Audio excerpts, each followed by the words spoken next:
Je reçois Jean-Philippe Quesnel qui vient nous partager son parcours vers la sobriété. Une histoire super inspirante. Bonne émission!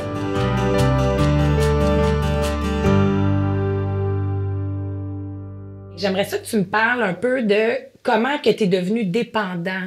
Parce que habituellement, on commence pas tout de suite avec de la drogue dure. Est-ce que tu peux me parler un peu de ton cheminement, juste pour pouvoir outiller, entre autres, là, les parents ou les gens qui vivent avec quelqu'un puis qui s'inquiètent? D'abord, moi, oui, j'ai commencé avec de la drogue dure. Oui, j'aimais pas le goût de l'alcool, mais j'étais très jeune. J'aimais pas le goût de l'alcool et fumer, je fumais pas non plus. Ça a été long avant que je fume même la cigarette.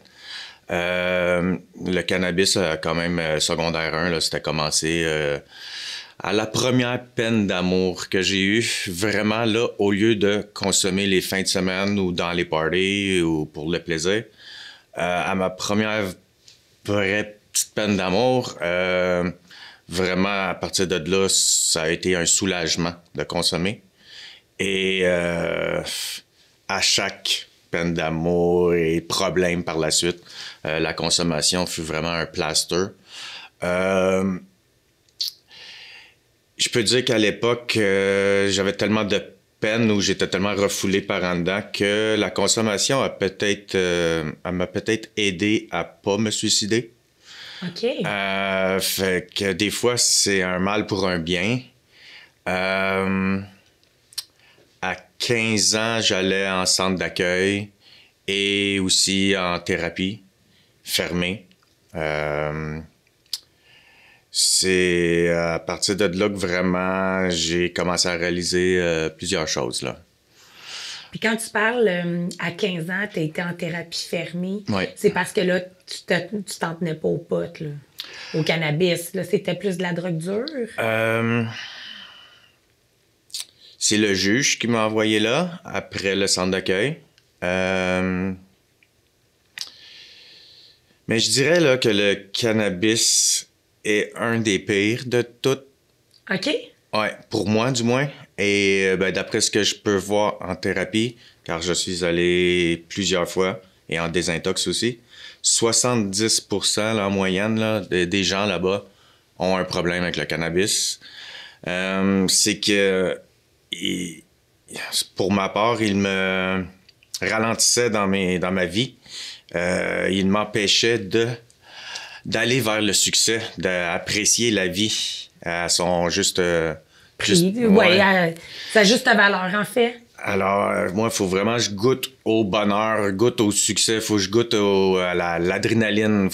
Et le cannabis, lui, m'empêchait de me rendre à ce niveau-là. Fait que dans le fond, ce que je comprends, c'est que, tu sais, souvent, là, on va banaliser la prise de cannabis parce que en même temps, c'est devenu légal. Ouais. Fait que je pense que on banalise tout ça quand que ça soit nos adolescents ou quelqu'un de proche, ça n'en prend. Mais ce que tu dis, c'est qu'il faut faire attention, là, parce que être dépendant, consommer tous les jours, que ça soit du cannabis ou de l'alcool ou autre, c'est pas mieux, là. Non. Je dirais qu'il faut être mature pour consommer du cannabis. Peu importe l'âge, là, émotionnellement. Oh, OK. Et mentalement. Pour certaines personnes hyperactives, le cannabis, ça va être parfait pour eux comme juste un milieu de tranquillisant. Ils vont pouvoir continuer à travailler et tout. Moi, j'étais pas mature émotionnellement et mentalement. Alors, le cannabis, à ce moment-là, me créait carrément un certain handicap, là. J'ai été plusieurs semaines sans parler à un moment donné en secondaire 2, là. J'étais vraiment refoulé à l'intérieur, là. Et les drogues dures, à ce moment-là, j'en faisais pas tous les jours à l'école et tout. Alors, c'est vraiment le cannabis qui me emprisonnait en dedans de moi-même. Est-ce que tu pourrais dire que les centres jeunesse, puis tu me dis aussi que tu étais allé en centre fermé aussi, quand tu étais jeune, est-ce que ça t'a aidé à pouvoir acquérir une certaine maturité émotionnelle, de vivre tes émotions, Non, c'est sûr que ça m'a aidé, vraiment. Côté structure, côté discipline. OK. Les centres d'accueil fermés, au tout début, j'étais vraiment frustré d'être là. J'avais fait des choses pas correctes envers mes parents, puis je m'étais fait prendre avec la drogue. Alors, c'était ma sentence d'être là-bas. Mais là-bas, il y a beaucoup de thérapie. D'autres gens comme moi là-bas. Oui, oui. Et beaucoup de sport.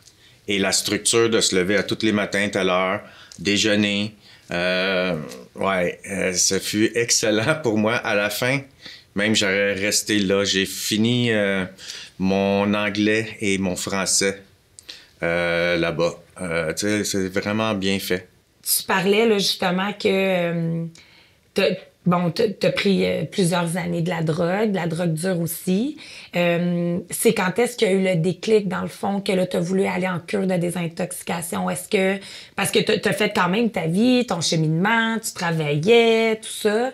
Est-ce que c'est les gens alentour de toi qui trouvaient que c'était temps que tu ailles en centre de désintox ou c'est toi qui avais un mal-être? C'est moi qui avais un mal-être. Ça a été quelques fois par le juge que j'ai là-bas, mais je suis allé 11 fois à Dollard-Cormier. J'ai adoré Dollard-Cormier. Excellente place là, pour une désintox là, de 10 ou 20 jours ou pour urgence. Là. Ça m'a sauvé la vie, cet endroit.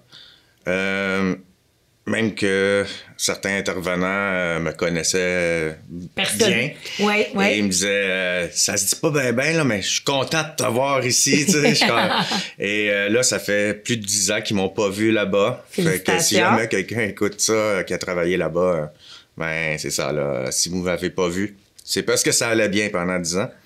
Bien, mais jamais facile. C'est difficile là, tous les jours. Je dois entretenir... cette sobriété, ce positivisme. Je dois m'entourer de ça. Vraiment, ouais. Il y a quelque chose que j'aime vraiment beaucoup de ce que tu as dit lorsqu'on discutait ensemble. Tu m'as dit, tu sais, Chantal, les rechutes, faut que les gens arrêtent de voir ça négatif, puis pas bien, puis tout ça. C'est les rechutes qui nous fait grandir. Puis, je dois t'avouer que souvent, quand t'entends quelqu'un qui est sobre puis qui fait une rechute, l'entourage a un certain négativisme de dire « Ah, il a encore rechuté, tout ça ». Est-ce que tu peux nous parler de ta philosophie par rapport à ça?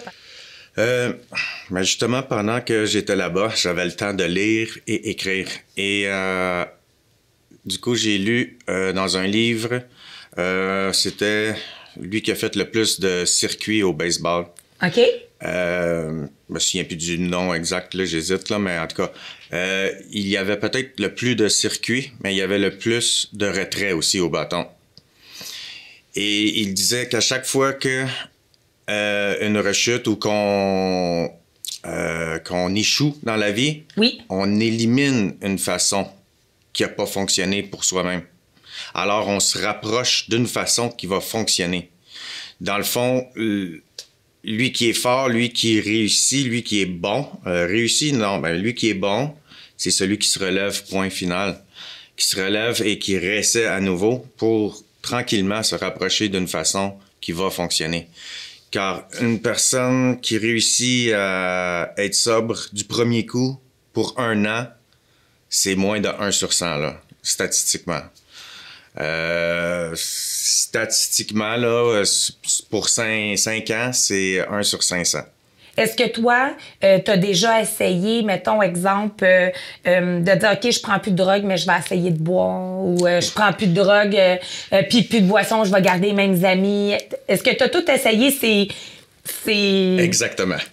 C'est exactement ça que j'ai fait. 11 désintox, mais 9 thérapies. Et c'est vraiment des places où ce que j'ai appris. À l'école, il devrait avoir un cours thérapeutique, carrément. Oui. Moi, j'enlèverais, je sais pas, ils ont enlevé la musique, tu sais, c'est chose à pas faire. Oh non. En tout cas, si c'est religion, ben remplacé par thérapie, oui. La maîtrise de nos émotions et tout, tu sais. Fait que oui, la première fois que je suis rentré là, ben de un, je voulais juste prendre un break pour survivre, puis après ça, je me suis dit, je vais reconsommer de temps en temps. Ouais, de mieux, tu sais, de façon plus mature, mais pour moi, ça fonctionne pas. Après ça, je me disais, ah, OK, plus de drogue très dure, seulement l'alcool et le cannabis. La fois d'après, c'était, OK, non, vraiment, pas d'alcool du tout, ça fonctionne pas avec moi, seulement le cannabis, je vais me tenir tranquille. Après ça, je me disais, OK, j'ai de la misère à travailler et à fonctionner avec juste du cannabis. Je fonctionne mieux avec juste de la cocaïne. Pour de vrai, je pouvais mieux travailler, mieux fonctionner avec. Alors, OK, moi, je ferais rien d'autre que de temps en temps, de façon responsable, de façon... je ferais juste un peu de cocaïne et je vais pouvoir travailler. Au moins, je vais avancer dans la vie. Oui. Mais ça va pas sans l'alcool. Et après ça, les deux ensemble, ben ça va pas sans le cannabis. Pour moi, c'est un cocktail. OK.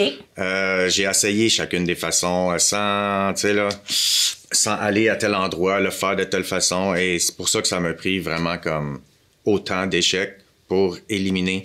Dans le fond, la folie est de répéter les mêmes gestes, les mêmes, puis d'avoir la même attente. D'espérer un résultat différent, mais en répétant les mêmes affaires, ça, c'est la folie. Ça, c'est... OK. Ouais, dans les meetings, je fais également du meeting. J'en fais plus autant qu'avant. Les enfants, le travail et tout. Mais j'aime bien y retourner quand même. Et mes meilleurs amis viennent de là, entre autres. Et c'est ce qu'on dit, là, répéter les mêmes gestes, puis espérer un résultat différent, ben c'est ce qui égale un peu à la folie. Alors, faut faire des choses différentes des fois pour... T'es DJ, fait que tu fais jouer vraiment toutes sortes de musique. Comment tu fais pour rester aussi serein, puis que... En tout cas, moi, j'ai jamais senti que les gens... Même s'ils avaient trop consommé, ils te tapaient sur les nerfs. J'ai toujours... Ben peut-être, en tout cas, peut-être tu gardes rien en dedans.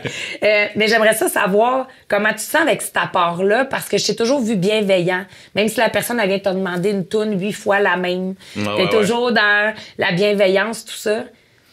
Ben, de un, je suis payé pour pas que ça paraisse. J'adore la réponse. Mais je me suis habitué avec les années. Je suis comme devenu immunisé. C'était bien pire à l'époque où je travaillais dans les bars et que je consommais. Oui. Là, vraiment, dans le temps, en plus, il y avait les cigarettes dans les bars. Des fois, j'avais 3 cigarettes à une même personne dans le cendrier près de... Tu sais, là, c'était intense à ce moment-là. Mais... Je suis un accro aux sensations. OK. À l'adrénaline, oui, mais endorphine, mais fait, lever un party, pour moi, c'est un stress qui est positif. Des fois, je suis vraiment... Avant ça, j'aime mieux qu'on me parle pas à la maison. Tu sais, j'aime mieux être dans ma bulle. Oui. Mais un coup là-bas, c'est une drive, c'est une énergie. Et pour moi, c'est un challenge. Puis j'aime le surmonter. Ouais. Fait que c'est quelque chose que t'aimes finalement. Ouais. Ouais. Fait que tu peux dire aux gens, en fait, quelqu'un que... Parce que des fois, ils ont peur d'arrêter de consommer, d'aller en désintox parce qu'ils se disent qu'ils n'auront plus de vie. Est-ce que tu pourrais dire que tu peux être quelqu'un qui arrête de consommer, qui peut quand même aller... C'est sûr qu'on dit habituellement le réseau d'amis, il faut essayer de le changer un peu, là, parce que, bon... Mais ça peut être quelqu'un, quand même, qui peut aller au restaurant ou dans des bars s'il est assez fort pour côtoyer cet environnement-là, ou c'est quand même plutôt rare, que tu dirais? Ça prend un temps. OK. Ouais. Ça a pris 6 ans, moi, avant que je bois une bière sans alcool. Puis les premières fois que je sortais, dans les premières années, ben j'étais accompagné de mon parrain. Parrain DNA, là. Ouais. Ou quelqu'un de positif, là, ma copine, ou quelqu'un qui consomme pas, là. Et tranquillement, je me suis fait, puis ouais, à cette heure, je vais voir plein de spectacles. Puis même après le spectacle, des fois, je disais « Hey, on sort-tu à telle place? » Puis un de mes amis, l'autre fois, m'a dit « J'en reviens pas, comment tu fais? » Il dit « Moi, là, juste passer une soirée sans, là, avec toi, là, c'est... » J'ai dit « Tu sais, on rentre-tu à la maison, là? » Je dis « Ouais, c'est correct, on va rentrer à la maison à la place, tu sais, c'est bien correct. » T'es massothérapeute. C'est quoi qui t'a amené à vouloir faire la massothérapie? Au départ, avec toutes les thérapies que j'avais fait et que je trouvais ça dommage qu'on ne l'enseigne pas à l'école, je voulais être travailleur de rue ou intervenant. Oui. Il me manquait 1 an d'université pour le faire. Je trouvais ça difficile de retourner à l'école. J'aime aider mon prochain. Ça m'aide, moi, pendant ce temps-là. Et je trouvais que c'était pas assez payant pour moi, l'intervenant. Alors, ça a donné comme ça. Après un spectacle de Ludwig von 88 à Montréal, un de mes anciens amis, un ami, mais tu sais, comme je me tenais avec plus à l'époque, on sortait du spectacle et tout, puis il dit « Hey, Kenel, le meilleur massage que j'ai eu de ma vie, là, c'est toi qui me l'as donné, là. Tu te rappelles-tu, v'là 20 ans, 25 ans? » Puis, tu sais, la fenêtre t'a tombé en bas sur le trottoir, ça aurait pu... En tout cas, une histoire de fou, qui était très drôle et tout. Puis, quand il m'a dit ça, je fais ouais. Puis là, 2-3 jours plus tard, après, je fais hey, j'ai les fonds. Là, cette fois-là, j'ai ouais. Puis là, ben, avec la COVID, DJ était complètement arrêté, les bandes de musique aussi. Et là, j'étais... parce que j'ai tout le temps fait un peu d'entretien commercial, concierge. Fait que là, je faisais ça, mais à temps plein. Et j'aime ce métier, mais à temps plein... c'est ça. T'aimes avoir un horaire varié, en fait. Là. Ouais. Fait que j'ai dit, ben, le meilleur des investissements présentement serait, vas-y, faire massothérapie. À 40 ans, il n'est pas trop tard. Moi, ma mère, elle a refait sa vie, le côté métier. Elle avait ça, là, 50 ans peut-être. Oui. Fait que c'est ça que j'ai fait. Puis j'aime aider mon prochain. J'ai des commentaires des fois. Hey, tu fais un changement tu fais une différence dans ma vie. Tu sais, des gens qui ont pu garder leur métier même. Ils me disent, crème, si je fais encore ce job-là, c'est grâce à toi, JP, merci. Puis...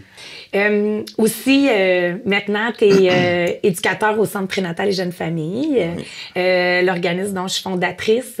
Tu es là pour animer les papas, tu animes Papa Jam.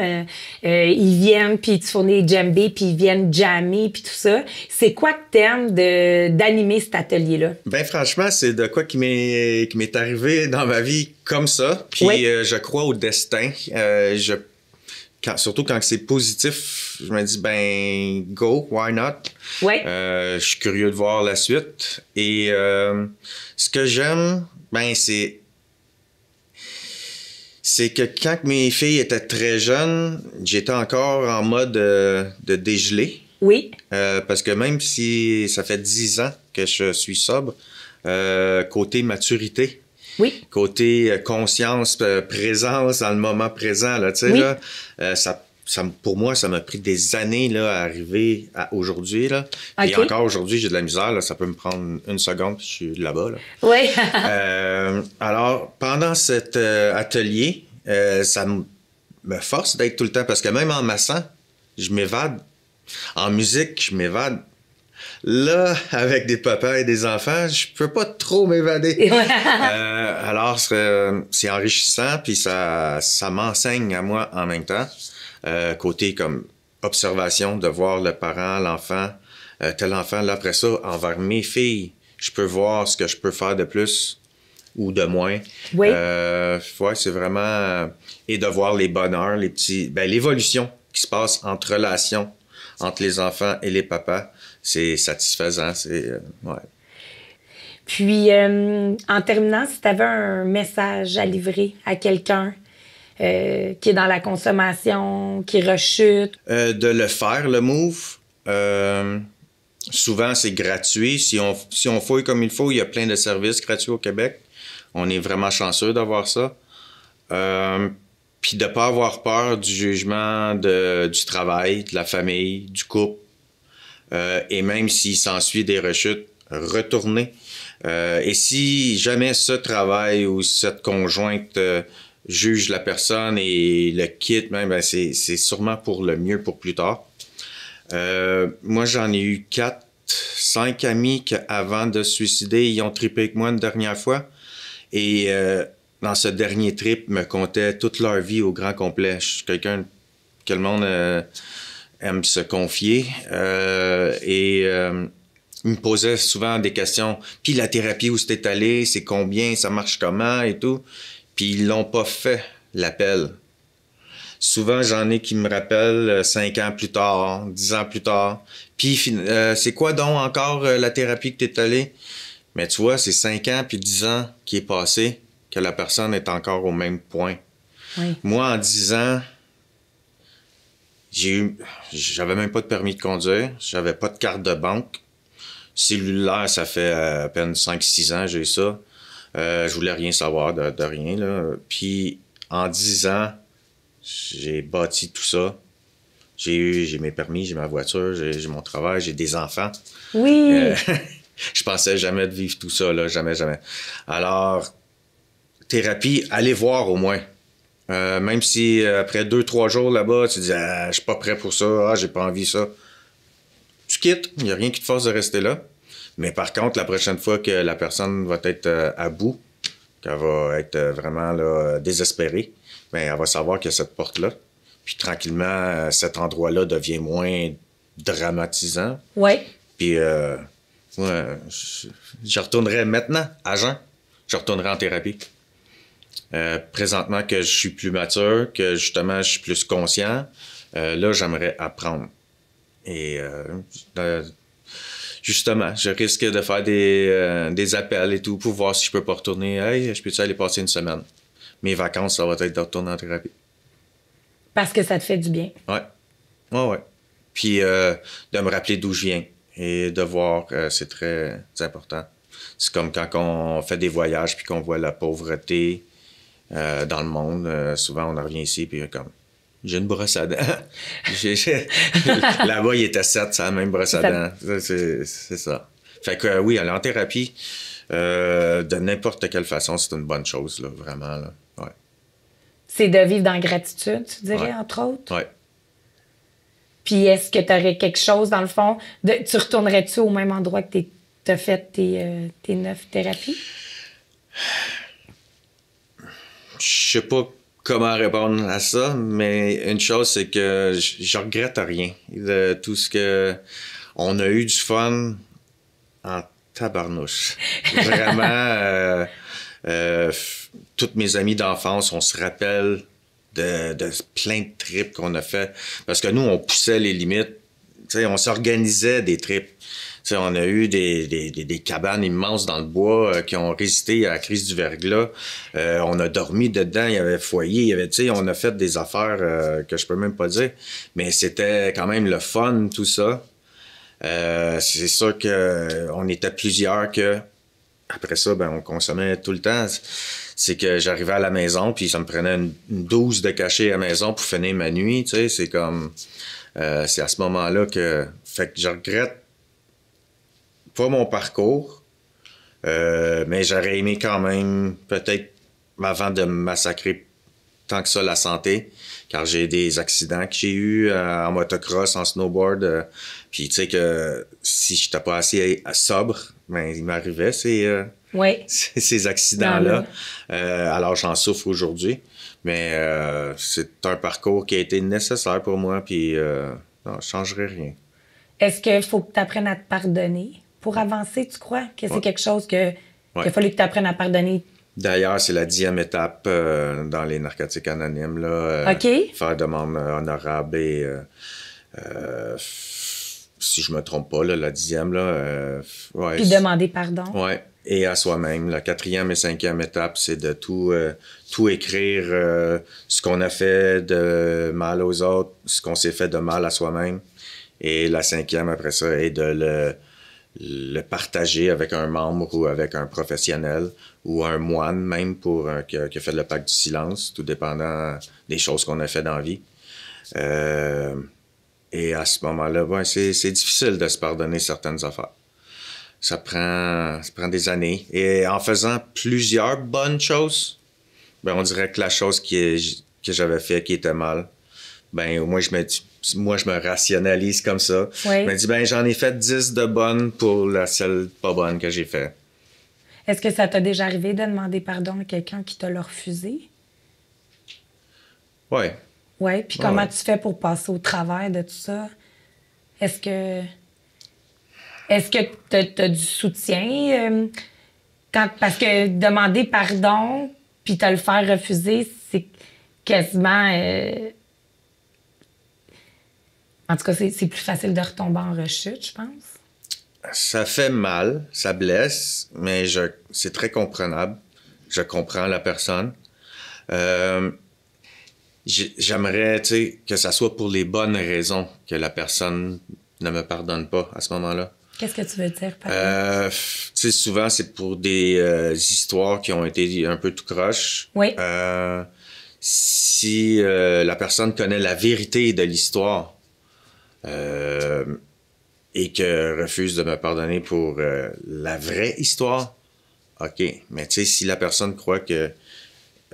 puis là, il manque des bouts de l'histoire. Puis qu'il y a des perceptions qui embrouillent tout ça. Ouais. À ce moment-là, j'aimerais me justifier et tout, tu sais, mais des fois, il faut prendre le pas de recul à ce moment-là. Je suis impuissant face à ça, là. Est-ce que tu dirais que c'est plus facile de se pardonner à soi-même que de demander pardon, ou pour toi? Ça dépend. Ça dépend des... Chacun son... Ouais. Ça dépend de chaque histoire, en fait, que ouais. tu dirais que ça dépend de... Ouais. Est-ce que tu as peur pour tes filles? Non, justement, je parle ouvertement avec eux. Ils savent déjà des parties de ma vie. Non, la communication est très importante. Puis, je leur dis « je t'aime » régulièrement. Moi, je savais que mes parents m'aimaient, mais je ne l'ai jamais entendu dans la maison. J'ai jamais vu mes parents se dire « je t'aime ». Mais, tu sais, ma mère venait me chercher à l'autre bout de Montréal, en plein milieu de la nuit. Tu sais, là, elle a tout fait pour moi, là. J'ai été inscrit dans tous les sports. Tu sais, là, ils ont tout fait pour moi, mais la communication, puis juste de dire « je t'aime ». Fait que juste que mes filles sachent qu'ils ont de l'amour. Le reste des expériences, au moins, ils sont bien au départ. Puis ce que j'entends, c'est qu'on peut montrer des gestes qu'on aime quelqu'un, mais de le dire, c'est autre chose. Mm-hmm. C'est important de l'entendre. Oui. Tout à fait. Pas juste les gestes. Oui. Ou de l'écrire. Ceux qui sont pas à le dire. Puis ça, t'es-tu capable de le dire, du fait que tu l'as pas entendu? Oui. Oui, oui. Dans le fond, la seule fois que j'ai entendu ma mère, c'est à ma plus jeune. Puis quand j'ai vu ça, ça m'a fait « oh, OK. Il y a quelque chose qui s'est passé. Qui commence à changer, là, ouais. Commence à changer. Ouais. Je te remercie beaucoup de ton partage. Puis, dans le fond, avec tout ce que j'entends, là, j'espère que ça va motiver les gens qui osent pas, qui vivent dans le placard, puis qui osent pas faire l'appel pour faire un changement dans leur vie. Merci beaucoup à toi.